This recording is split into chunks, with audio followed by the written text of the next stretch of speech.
Anda menyaksikan Top News bersama saya Zakia Arfan. Selama 1 jam ke depan kami akan menghadirkan berbagai informasi terkini untuk Anda. Dan berikut adalah informasi utama dalam Top News malam ini. Pemirsa, Kejaksaan Agung menetapkan Menteri Komunikasi dan Informatika Johnny G. Plate sebagai tersangka kasus dugaan korupsi penyediaan menara Base Transceiver Station atau BTS. Penetapan Ketua Umum Partai Nasdem Surya Paloh tidak yakin kasus yang menjerat Menkominfo sekaligus Sekjen Partai Nasdem Johnny G. Plate adalah skenario politik. Surya Paloh mengaku di pikirannya banyak bermacam-macam opini tentang kasus ini. Namun ia menepis pikiran negatif yang berkaitan dengan kasus tersebut. Selang 1 jam setelah Ketua Umum Partai Nasdem Surya Paloh menyampaikan tanggapannya terkait penetapan tersangka Johnny G. Plate, calon Presiden Anies Baswedan hadir di gedung DPP Partai Nasdem. Sejumlah relawan Anies Baswedan mendatangi kantor Bawaslu Brebes, Jawa Tengah. Mereka melaporkan aksi paguyuban Kades di Kabupaten Brebes yang dianggap tidak netral karena mendeklarasikan dukungan terhadap Capres Ganjar Pranowo.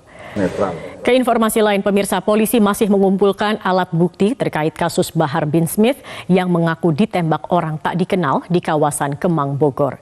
Selain alat Wakil Gubernur Lampung Husnunia Halim memenuhi panggilan KPK untuk mengklarifikasi harta kekayaannya. Husnunia menolak memberikan komentar kepada awak media. Selain Wakil Gubernur Lampung, KPK hari ini juga memanggil Wali Kota Pangkal Pinang, Provinsi Kepulauan Bangka Belitung, Maulan Aklil, untuk klarifikasi harta kekayaannya. Nama Maulan mencuat setelah istrinya, Monica Haprinda, pamer gaya hidup mewah di media sosial. Kami akan kembali pemirsa dengan informasi tim nasional Thailand. Pemirsa, laga final sepak bola SEA Games 2023 antara Indonesia melawan Thailand di Phnom Penh, Kamboja tadi malam ternoda dengan aksi duel dan baku hantam antara para pemain dan staf tim kedua negara di pinggir lapangan. Baku hantam dipicu oleh aksi selebrasi berlebihan yang dilakukan staf tim nasional Thailand ke depan wilayah tim nasional Indonesia. Tim nasional Thailand meminta maaf karena telah memukul manajer tim nasional Indonesia U22 Sumarji dalam laga final SEA Games tadi malam. Setelah pertandingan berakhir, pelaku yang merupakan salah satu staf tim nasional Thailand langsung mendatangi Sumarji dan meminta maaf secara langsung sambil menangis. Sukses Timnas U22 merebut emas SEA Games setelah puasa 32 tahun disambut euforia. Namun prestasi ini barulah awal karena target yang dibidik selanjutnya adalah sepak bola Indonesia berprestasi di level Asia. Apa yang harus dilakukan? Inilah Top Review. Pemirsa, wabah virus flu babi menyebar di Kabupaten.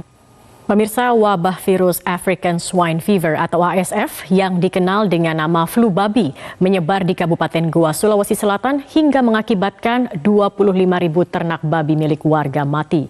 Pemerintah setempat tengah berusaha mencegah penularan lebih lanjut.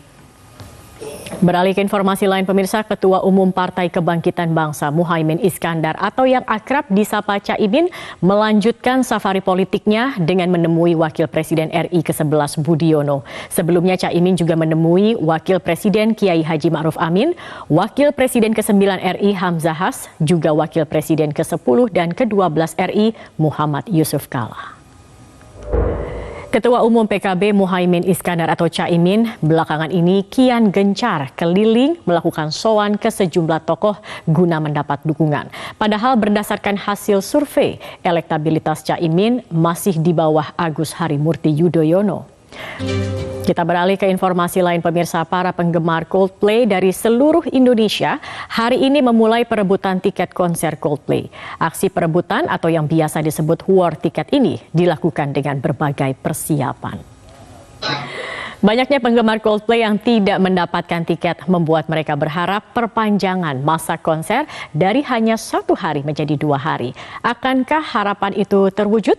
Kita simak langsung jawaban dari basis Coldplay, Guy Berryman, yang diwawancara khusus secara eksklusif oleh Anggi Hasibuan.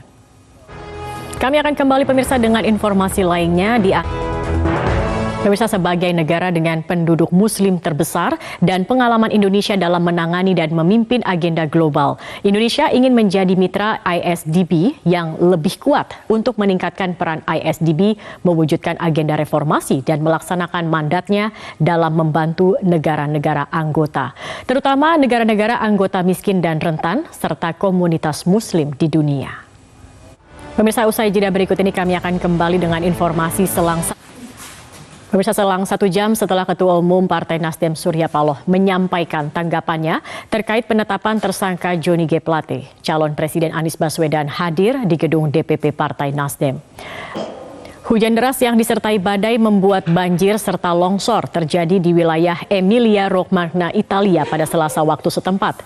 Informasi ini telah kami rangkum dalam Top of the Top berikut ini. Pemirsa, serangan roket Israel kembali berdentum di jalur Gaza. Selama 5 hari serangan, 33 warga Palestina dilaporkan tewas. Informasi ini sekaligus menjadi penutup Top News pada malam hari ini. Saya, Zakia Arfan, mewakili teman-teman yang bertugas, mengucapkan terima kasih atas kebersamaan Anda. Selamat malam, sampai jumpa. Selamat malam pemirsa, Ketua Umum Partai Nasdem Surya Paloh menyatakan partainya menghormati proses hukum yang tengah dihadapi Menkominfo Johnny G. Plate yang baru saja ditetapkan sebagai tersangka oleh Kejaksaan Agung terkait kasus korupsi dugaan proyek BTS 4G. Selanjutnya Surya Paloh menunjuk Hermawi Taslim sebagai pelaksana tugas Sekjen Partai Nasdem.